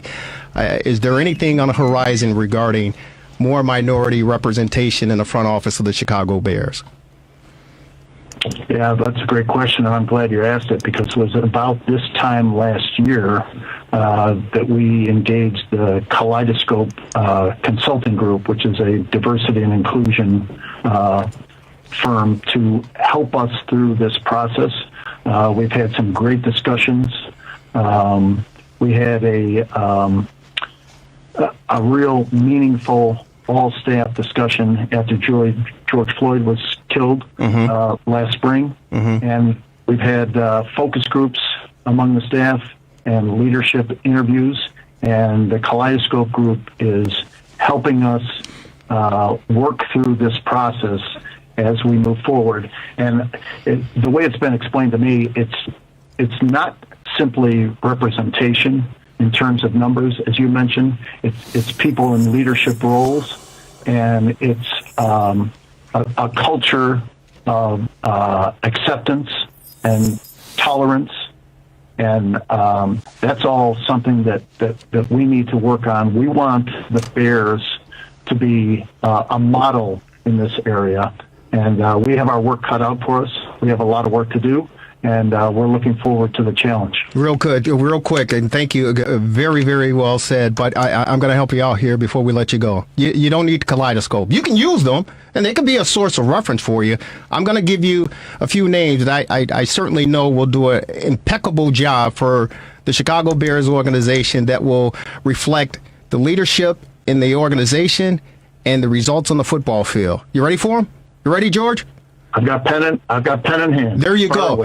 You know all of these people pretty much for the most part. Bruce Herron is the first name I'm going to give to you. Bruce Herron, and I'm serious about this because he's been interested in the past to work for the Chicago Bears, a former linebacker, number 51, back in the day, played with the great late Walter Payton, but he was interested in a player personnel position with the Chicago Bears. I don't know if you would reach out and extend a phone call to him and say, hey, we'd like to sit down and talk with you, maybe see if there's a assistant player personnel position for you or something of that organization. But I believe Bruce Herron, with his experience, with his knowledge, and his Chicago roots, would be a great candidate to at least call, sit down, talk with him, and pick his brain about moving the Chicago Bears front office organization into the next realm. And this is another one. The Payton family. I already said. Before you leave that candidate, I know Bruce Sluggo Herron very well. Yeah. I used to pick up his sweaty socks and jocks in the locker room back in the day. He and I go way back. But in terms of any individual, and here's another thing that Bears fans should take great comfort in. I don't tell anybody at the Bears who they have to interview. And I certainly don't tell anybody at the Bears who they have to hire. Right. Sluggo's a great guy, but any candidate would need to be interviewed and selected by Ryan and his staff in the personnel department. Okay, well, just let him. But who's your next name? So here's the other one. Now you have to be sitting down for this one. You have to be sitting down for this one because this is the blockbuster here. Yeah. Here's the deal. Everybody loves Papa Bear George Halas. Because we only have to say why. But Grandpa Halas loved number 34, as we all do, Walter Payton. May he rest in peace. He has two beautiful children, professional people here in Chicago. Jared Payton over at WGN Channel 9, and Brittany, I believe, is she over at Fox or Channel 2, whatever the case may be. Listen, George, this is what I would recommend. Just me, Jerry Riles. I would seriously consider sitting down, Ted Phillips, sit down with Mama McCaskey, Virginia, and maybe drop a proposal to invite the Payton family in. You can even throw in Eddie Payton, Walter's brother, and offer them 1% ownership of the Chicago Bears, to have some type of minority representation for the Chicago Bears and the family. And even if it's at 1% or 10% ownership, and I know that's a lot to ask, but I believe in the contributions that Walter Payton brought to the team, the city, and of course the league, i.e., the Walter Payton Man of the Year Award. I think that's something that should seriously be considered with the Halas family and the Bears organization. And I would extend a proposal opportunity to the Payton family to entertain a 1% ownership in the Chicago Bears franchise. What do you think? Well, we think the world of the Payton family, Connie, Jared, Brittany, and so proud that they are still members of the Bears family after all these years. Just think the world of them. I can't speak for Brittany, but I know we can't afford Jarrett. That guy, his demands would be too. I'm kidding, of course. I have a great relationship with both of them. Mm-hmm. They're absolute naturals on the air, and just a great family. We think the world of them. Well, the one reason I posed that question, George, is the fact that you know that when Walter, before he left us, he put a bid in to become the minority owner of the St. Louis Rams, I believe, at the time. And the vote came in, and he was denied. And he was crushed. He was devastated. And many of us were, especially in the black community, because of what he brought to the game. But he was devastated and shocked that the owners around the league did not consider him to become a minority owner in the National Football League. And so, we talked some 30 plus years later. When did he pass? 22 years, I think, or somewhere around that time. But the point is, Walter. November 1st, 1999. 99, exactly. Those of us here who have followed this team since our infancy and our baby days, we truly believe that the Payton family deserves some type of representation or ownership in this franchise organization. I understand there's a lot that goes into it, but it all starts with an idea and a conversation. And so we want to just put that conversation out there for you, to marinate. And doesn't have to happen tomorrow, doesn't have to happen next year, or maybe a couple of years, but the point is that's a conversation I think that truly deserves a little more discussion based on what that family means to the city of Chicago and the Chicago Bears franchise. Yeah, I'm not familiar with all of the reasons that Walter's bid for a team in St. Louis was not successful. I know that we supported it 100%. Walter was a member of our board of directors so that he could be prepared for that eventuality if it ever came about. I'm sorry that it didn't, but Walter's place in the hearts of Bears fans and in our family is solid. I remember my mom, after Walter passed away, said that she and my dad promised themselves after Brian Piccolo passed away that they wouldn't get too close to a player again because it was too painful when Brian passed. And they were able to keep that promise to themselves until Walter Payton came into their lives. He just had an irrepressible personality.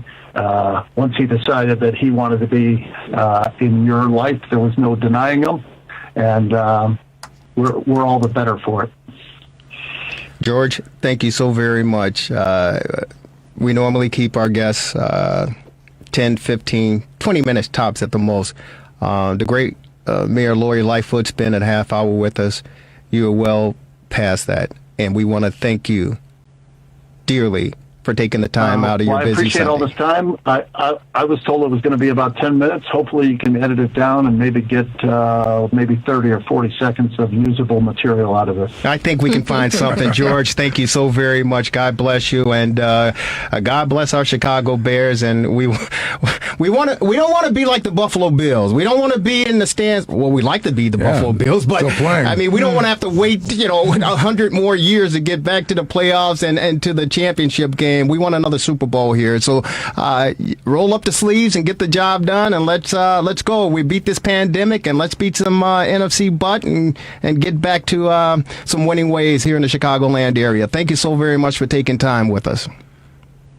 We understand the expectation. We're looking forward to the challenge. Go Bears. Go Thanks, Bears. George. Thank you so very much. God bless you, sir. Thank you.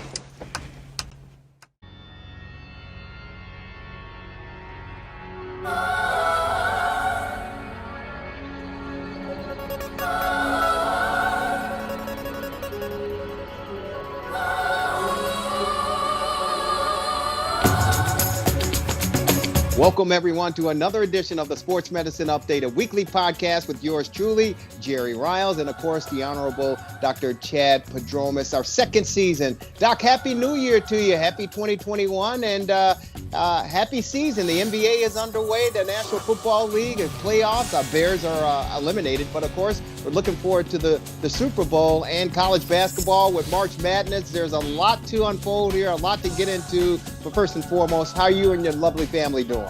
Oh, Jerry, we're fantastic. How about you? We're doing awesome as well. And I can tell you so much, as far as this COVID is concerned and the pandemic. And, again, we continue to plow forward and see if we can get grip around this thing. But thank goodness for sports, because I know myself personally and a lot of sports fans around the country are happy that we get an opportunity every weekend to tune in to some sports, whether it's on Saturday, Sunday, and as far as college ranks are concerned throughout the week. So ecstatic for that. And we'll get an opportunity to talk more about COVID and sports. But I want to touch with you. The last time we had an opportunity to talk, we were discussing the NFL playoffs. And again, the Bears are eliminated. But we were discussing the thumb injury of the quarterback for the Rams. That, of course, Jared Goff, who due to injury to the fill-in quarterback, he got an opportunity to play. His team was eliminated. But the fact that he came back with an injury that was repaired a matter of maybe 10 to 14 days and get out there and perform, it was quite impressive. And you touched on it on our last podcast, but I wanted to follow up and get your perspective on what you were able to witness with Jared Goff's performance. Yeah, it's really amazing. And as I mentioned last time, the idea that you can have a structure, normally you fix a ligament and it takes a long time for it to mature, whether it's the thumb or Tommy John or ACL. And as I mentioned, the surgeon puts in a temporary structure to hold it while the biologic structure is healing. And it's remarkable. I mean, in the 35 years I've been doing this in practice, there's very few things I can think of that have altered an aspect of the field like that has. And so he, as you said, he got back to work sooner than he wanted. And even though they lost the game, he threw fine pretty much. And he said he was a little sore, but not all that much. So I thought that was just remarkable. Yeah, it was remarkable, and television did a great job of showing a comparison between his throwing hand and his normal hand, and how his index finger and his thumb looked under normal circumstances compared to the restructured, surgically repaired thumb. And of course, he had a brace on it as well. But the fact that, as you talked about, he was able to go on out there and perform in the playoffs and execute was quite impressive. Yeah. And, it's interesting. If you let your mind wander a little bit on this, this is a basic principle. So the doctor, Dr. Shin, calls it an internal brace. And so the idea is that normally when you would repair, for example, that thumb ligament, you'd put the person in a brace or a cast, like an external brace. So he was doing it on the inside. And it relies on putting pins in the bone, holding in the bone, and not loosening, and the person being able to function. So, it kind of makes you wonder. It's almost like a new principle of surgery. Could you do this with other ligaments? So I'm an ACL surgeon, as you know.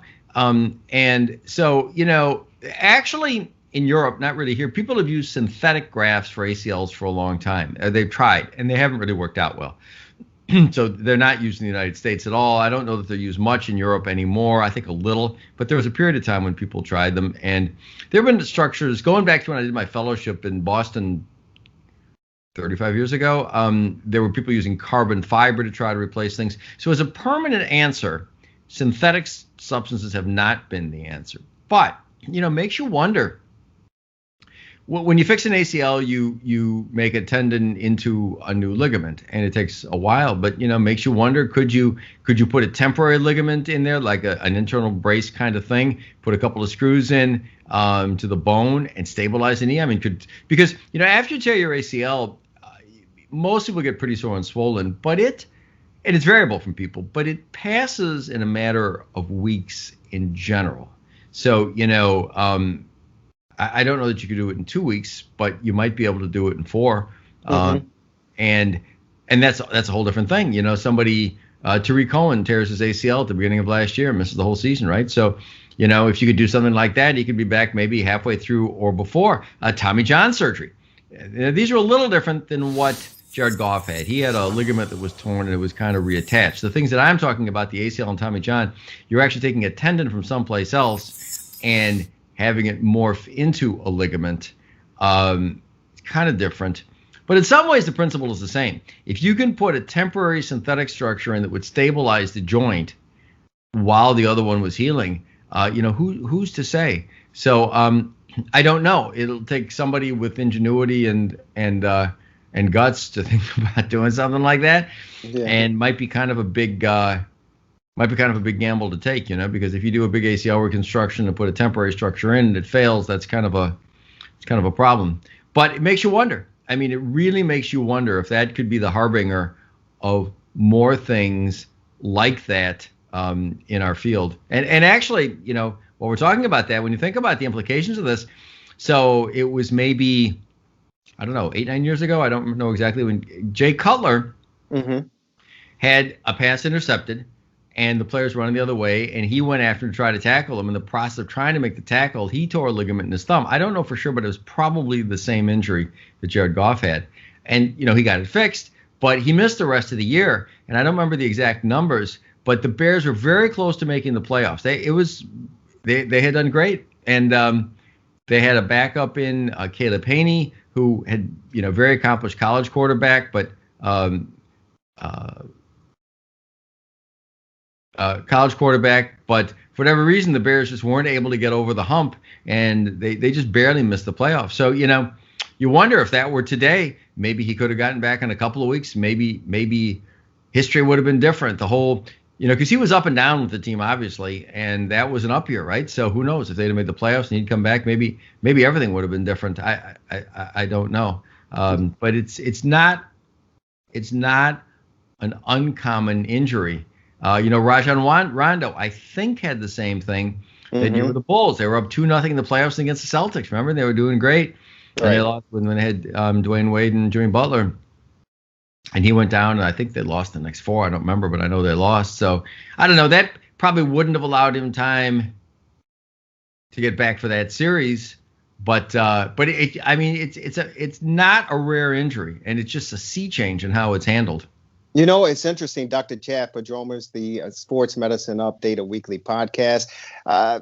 It's interesting how much of it is a doctor's, ingenuity to test the waters or go beyond, and how much is it the athlete himself that, or when you talk about professionals, ownership pushing the envelope, so to speak, to venture into the new age of medicine. So I guess basically what I'm asking you is, how many times would an injury such as this, you talked about Jay Cutler and you talked about Jared Goff, how many times, and we talked about the ACL and the evolution of that injury and repairing it, how much is it does it take for medicine to catch up with what we want as humans to get back out there and perform?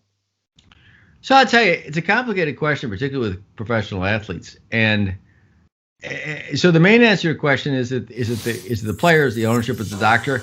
This is entirely on the doctor, because nobody, I don't know who Dr. Shin did his first one on, but nobody expects when you get that injury that you're coming back right away. And so, again, I don't know the circumstances of how he finally decided to do it, but I think it's probably something like him saying, well, we can try this. And I don't know if he did any other studies on animals or anything else or cadavers. I don't know. but it might have been something like saying, well, we can try this. I can't guarantee that it'll work. You're taking a chance. It's experimental. And if you want to go for it, I can try. But I'll tell you, it's a really difficult, speaking as a practicing surgeon, it's a really hard thing to do. Because then you say to yourself, well, what if it didn't work? What if, so that ligament tears, you sew the ligament together, and then you put this other strap thing in with a couple of pins. Well, if the pins pull out or it doesn't hold, that's one thing. But if that happens, the ligament you repaired is going to get torn a second time. And if that happens, the chances of being able to repair it with as good a result are probably less.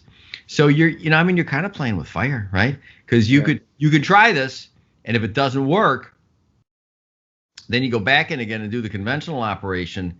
And you're probably taking a chance that he'd never come back, that the ligament would be so messed up that you couldn't fix it. So I have to tell you, I admire the heck out of Dr. Shin for doing this. It not only was smart, but it takes guts. And, in our field, rightfully so, you just don't go doing things because you think it might be a good idea, right? You don't go, you have to have good reasons if you're going to have some innovations. If you do a procedure that results in somebody having a permanent problem, it's a hard thing to live with. It's hard for the patient. It's hard for the surgeon as well. So I think I can't think of another area. I mean, because again, I've been doing this for 35 years. I started my orthopedic residency at Rush in 1980, a sports medicine fellowship at the Mass General in 84. So that's 40 years, right? And the other things that I've seen, I fix ACLs. When I first started, we did this huge operation, big incisions, hospitalized, pretty good success. And, I was among the people in the era that was kind of developing a minimally invasive thing. And in my case, this is the late 80s. So, that's pretty significant. But, so the advent of arthroscopy was a huge change, but that was before. And we've refined our arthroscopic techniques. But I mean, I honestly, the common sports medicine injuries, meniscal tears and ACL tears and labrum tears, there have been refinements in technique in the era of arthroscopy, but this goes back to the 80s. But I can't think of anything else, honestly, where you would so totally change the paradigm of treatment that something that would take months to get better gets better in weeks. It's quite an interesting venture as far as witnessing what Jared Goff went through with the surgery and being able in a short period of time to recover, so to speak, and get back out there and perform. As a lay person or a weekend warrior who may have experienced the same type of injury, is it recommended from a medical standpoint, from a doctor's perspective, to let the procedure, let it heal and take the time to get it back as close to normal as possible, as opposed to rushing, within 2 weeks to get back out there to perform your task? I don't know. I mean, if you had that injury, and you were in a sport, I mean, if it were me or if it were my, son or daughter or whatever, I would probably, I mean, it kind of depends. See, there's a little more to it than this too. So, as I recall, and I haven't read this literature closely, but as I recall, the results of doing it quickly with the internal brace versus not, I think it's been studied, and I think it's the same. So, yeah, I mean, why not do it that way? I'll tell you what happens, though, is that, see, surgery is a funny field. It's surgeon dependent, a lot of things, right? I mean, so Dr. Shin doing it is one thing. But somebody who had never done it, only doing it once or twice and trying to do it, is another thing. So when you're doing something that's new, it's important to make sure that the person who's doing it has some experience with it. I mean, if it were me, I'd probably go try to find him or somebody who had done a lot of them, because, having somebody doing it for the first or second time who just read about it, is your chances of not as good a result are probably greater. Yeah, Well, I mean, very well said and great advice, to say the least. I want to transition and get back into it because, of course, we're still just I don't know if you want to call it celebrating, but we just reached a point of a year anniversary of COVID, the virus hitting the United States. And our heart and prayer goes out to the families who have lost loved ones to this deadly virus, and over 400,000 cases for the year, and they're expecting more. But the big issue, and I started off the podcast saying that I was happy that we as sports fans get an opportunity to watch, any particular sporting event every weekend, because it takes our mind off of what our everyday experiences are. There are many skeptics out there, I included was one of them, that didn't think that, one, we wouldn't get through the baseball season. And of course, we see the World Series champion Los Angeles Dodgers. I didn't think we'd necessarily make it through the NBA, although they went into the bubble. We see the Los Angeles Lakers with the NBA title for last year. And of course, I certainly didn't think we'll make it through the college football. And of course, congratulations to the Alabama Crimson Tide for winning the 2020 national championship, beating our beloved Ohio State Buckeyes. But Doc, I mean, we are we're in the NFL and the playoffs, and the Super Bowl is coming up in a matter of weeks. Despite all the opposition and the negative, skeptics out there, me being one, it's surprisingly that we had few cases and no deaths, and we made it through. And you were carrying the flag, said, "Hey, get out there, let's get it done, and we can make it happen." And you certainly were right. Thanks. Yeah, and I'm glad to have been right about that. And there was some national person who said, somebody's going to die in the college football season, which hasn't happened. And it's I mean, the deaths are a terrible tragedy, obviously, but the other tragedy of this whole episode has just been, not necessarily saying it's intentional, but it's just been the excessive fear-mongering around this virus that has caused worse shutdowns that needed to occur, which have had worse consequences that needed to occur. And I've talked to other physicians who say, you would think from the way it's talked about that it's the bubonic plague or Ebola or something, instead of something that in the overwhelming majority of people does almost nothing, but does obviously causes death in a particular group of people. I mean, I think what happened was inevitable. It's almost a fairly simple formula. I mean, you play, if people get it, they recover, and people are going to miss games, and it's going to be awkward. Some games are going to need to be scheduled and rescheduled, one thing and another. But I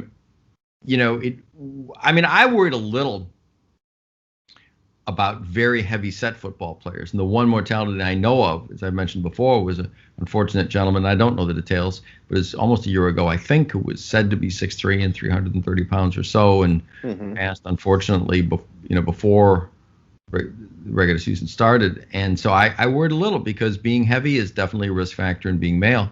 So I worried a little about that, but that doesn't seem to have been a problem either. So, yeah, and I'm glad. I was reading today, talking to people today about the Olympics.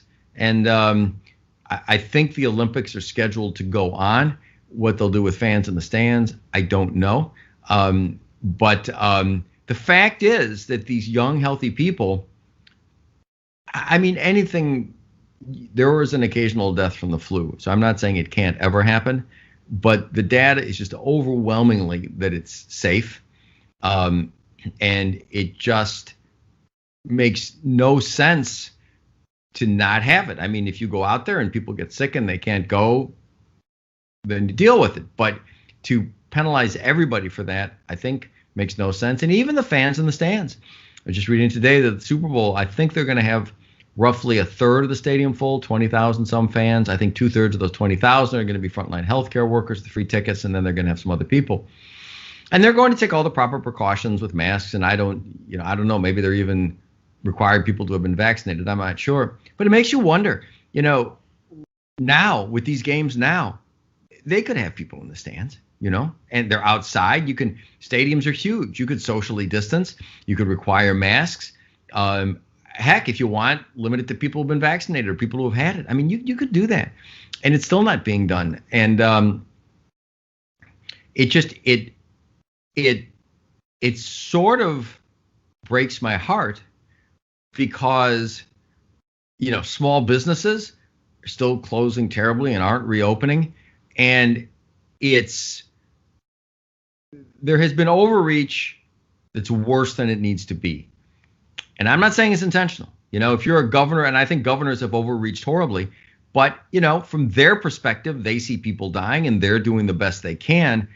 And so from their perspective, better to overreach and save lives. I mean, I understand their logic and I feel for them too, because it's tough to be a layperson trying to deal with this. And I was saying wear a mask before anybody knew. I actually, we still don't exactly know about masks, but why not? I mean, I'm a surgeon, right?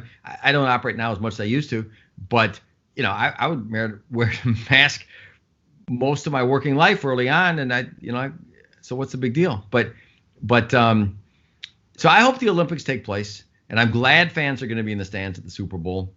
And again, it's an outdoor sport, and so I'm not at all surprised that things have gone well. And actually, there's another layer, and I've talked about this every time we've talked about it, but there's a whole other layer.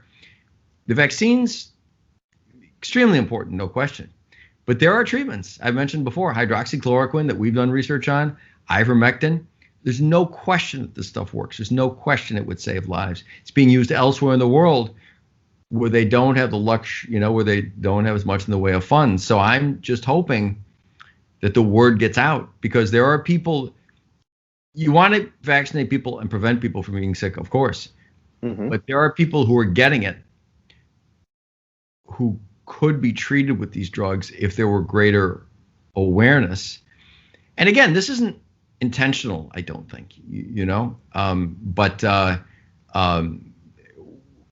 things are, I was interviewed in a radio show on a major radio station in Chicago a month ago, about 6 weeks ago, because we'd done these research studies. And the hostess said to me, well, do you think we'll be back to normal by 22? So this must have been maybe early December. And I said, if we do things right, we should be back to semi-normal by early 21. And then we run into supply chain issues, right, which is kind of unfortunate with distributing the vaccine. But I mean, what's normal, right?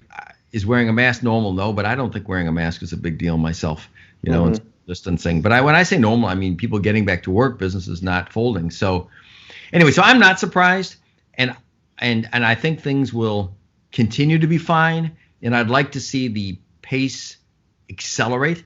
I'd like to see more sports allowed at a higher level. I'd like to see more fans in the stands with precautions going forward. Yeah, it's interesting and very well elaborated as far as explaining your thoughts and viewpoints on how we move forward. The interesting thing is, and some obviously see it as a setback, is the talk of a new strand of the virus that's hit the United States over the past couple of weeks or so, saying that it's more contagious and it spreads a lot more rapidly. Although fatalities may not increase, it still puts many of those with pre-existing conditions in a much vulnerable state and position. How do you address that regarding sports and the world of athletics, trying to get back to some normalcy? So, Jerry, I think that it's probably not a significant thing. It kind of goes back there, and I think it gets back to bad news sells, right? I mean, people getting out there, it sells newspapers. And again, I'm not saying anybody's doing anything bad on purpose, but it kind of gets back to the doctor who I'm sure was well-intended from Penn State, who said that, I forget exactly what he said, but maybe a third of the people were going to have heart problems. Remember that? After 19, it turns out not the case. It was retracted. And I think the thing is being examined so closely. I just don't think that it matters much. And why I think it's important not to get wrapped up in it is I think focusing big picture, if you take precautions, social distance and masks, if you vaccinate the people that should get vaccinated, and honestly, let the people that are healthy get it, So now it's not even a 14-day quarantine. It's 10 days out of your life. Some of them get pretty sick, but they get over it. And I just hate to see, how shall I say, progress toward normalcy being retarded by being slowed down by things like this. Because I don't think, big picture wise, any of this is going to matter much. And I think that shutdowns are matter a lot. So I'm not, maybe it is more contagious, one thing and another, and but I just don't, and it's not going to be the last time people will come across this. Something else you said is very important. Getting it is one thing. Dying from it is entirely something different. Mm-hmm. And it's the dying from it part that is what really matters. So I don't think, and the tone of it sometimes is, well, we've had this bad virus and boy, now it's going to mutate and it will turn into Ebola and it will turn into the bubonic plague. And it hasn't, and I don't think it's gonna. Yeah, I don't know. And, what a difference a year makes, for sure, because we were all in the dark, so to speak, regarding this virus. And obviously, as you mentioned earlier, it's been compared to the flu. And there were some officials, local, state, and of course, federal, leaders who at one point in time say, hey, you don't need a mask. And then as more information became available, oh, you better wear a mask. So unfortunately, again, over 400,000 people have lost their lives to this virus, and it affects all of us. And I agree with you. The important thing is to be responsible, not only to yourself and to your family, but your neighbor as well. The vaccine, I think that's a personal decision that we all have to make. But as far as getting back to some sort of normalcy, we don't know what that picture actually looks like. And you're right. You don't want the little guy to suffer, whether it's the small business owner in your local town or even the kids in education is concerned. You want to just make sure that we can live some sort of respectable, normal life. But until that time, and I look at it as like the Tylenol scare. Remember with the Tylenol? Yeah. There are people in this generation who have no idea what that means, but it's almost it's stunning that prior to that, I mean, you can literally walk into a store, open up a bottle of Bayer aspirin, take one out and seal it back up and go on. But now, after that big scare that happened, everything gets sealed. So with this pandemic, we talk about getting back to some sort of normalcy. That normalcy, it may be the fact that we have to wear a mask every day, wherever we go when we go outside. So I don't know, but again, getting back to the world of sports, it's commendable that the respective leagues and the respective owners and commissioners on the chancellors, presidents on the collegiate level, all are doing their due diligence to get back to some sort of normalcy and letting the kids play and letting the athletes get out there and trying to keep the protocol as set as they possibly can so that we can have some sort of normalcy, and hopefully we can move forward and get back to a normal way of lifestyle. Hopefully. Yeah, I hope so too. And I think there should be more of it. And I think that I'm a physician, so I don't want to sound self-important, but I think the political leaders would do well to listen a little more to physicians, frontline physicians, because I think, look, if you're a political leader, again, I think it's kind of difficult to understand some of these medical studies, and particularly there were several fraudulent ones out there, as you probably know, that were retracted that are still being cited, unfortunately. Mm-hmm. And if you're a political leader, I think you're just like, wow, just whatever it takes, we just gotta, shut it down. And I don't blame them for doing it. Must be a very scary situation to be in, but I don't think that's where the decisions ought to be made. Yeah, and honestly, I don't think it should be made by centralized scientists either. I think it should be made by frontline physicians. I think they have the best handle on risk benefit, what works, what doesn't, how to protect people. So I don't know that that's been the case so far, as much as it should be. So I hope it is more going forward.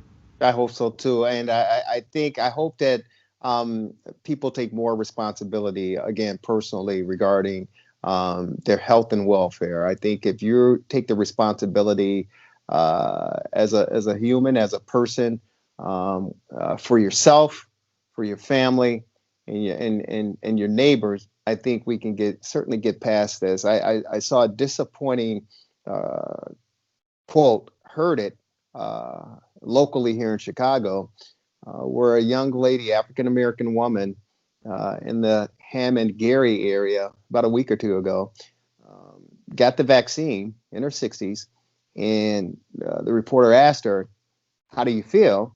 And her quote, and I'm paraphrasing the quote, she said, "I will feel much better once I get some McDonald's hamburgers inside me."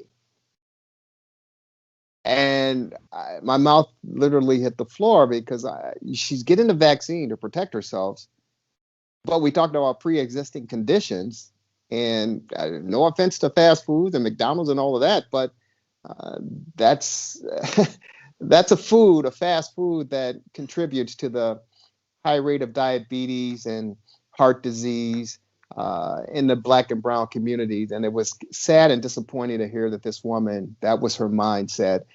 So I think that if we educate ourselves a little bit more and take responsibility for ourselves collectively as a country, we can get past this and get closer to some sort of normalcy. But I was really taken back by her response, and disappointed, because I think she represented thousands of people in the community who feels that way and lives that way. Yeah, it's very sad, and it's unfortunate that it's gotten to be politically incorrect. Like what you're just saying is the truest words you could possibly say, but they've gotten to be almost politically incorrect to say it. Mm-hmm. And people who say that, Boris Johnson talked early on about, because obesity clearly contributes to mortality, about working on that, and he got shouted down, and hasn't brought it up since. The CEO of Whole Foods, not Bezos, but somebody who works for him, came out recently and said, the answer to the healthcare problem, he said, is just not to be sick so often. And he brought up too the incidence of obesity and all that kind of thing. And there's a lot of attention given to. There's a recent cover of Cosmopolitan, not something I usually read, but it was pointed out to me. And there was a heavy African American woman, and then on Cosmopolitan in England there was a heavy Caucasian woman, and the word was, "This is healthy," and the idea being comfortable in your own skin. But it got kind of shouted down because it's not healthy, and people said, especially now with COVID. But it's tough love about lifestyle is filled with landmines now. Of all kinds of things by saying. So I laud you for saying what you said, because it's absolutely the answer, and it's not said enough. Yeah, and that's why I believe we have this platform and this podcast to speak the truth and to get the knowledge out there for people to make a decision regarding their personal life and their personal lifestyles. So I commend you and appreciate you for doing this over the past year, and we start our second season. And you don't have to like it, as far as our viewers are concerned and our listeners. But it's a matter of educating yourselves and taking that information and using it to the best of your benefit to take care of yourself And that's, I believe, what the Sports Medicine Update podcast brings every week, and that's what we continue to try to deliver here. Yeah, it'd be great if that were, had some influence in that regard, I think. Well, if we can influence one person, I think we've done our job, and I'm sure we have. Agree. I totally I'm sure we have. Hey, Doc, it's a pleasure and great talking with you always, and we can continue to go. But we will certainly look forward to talking with you next week, and let's see what's on the horizon. But if anyone wants to get more information for Dr. Chad Prodromos and find out more, whether it's COVID or a knee injury, an ankle injury, or whatever the case may be, for the weekend warriors, the amateur athlete or the professional athlete, how do they find you? So our phone number is 847-699-6810. Got a great staff. Like to help any way we can. Just give us a call. Sounds good. Dr. Chad Prodromos, thank you so very much. Stay safe and enjoy the weekend, and we'll look forward to seeing you next week, sir. Likewise, Jerry. Thank you. Take care.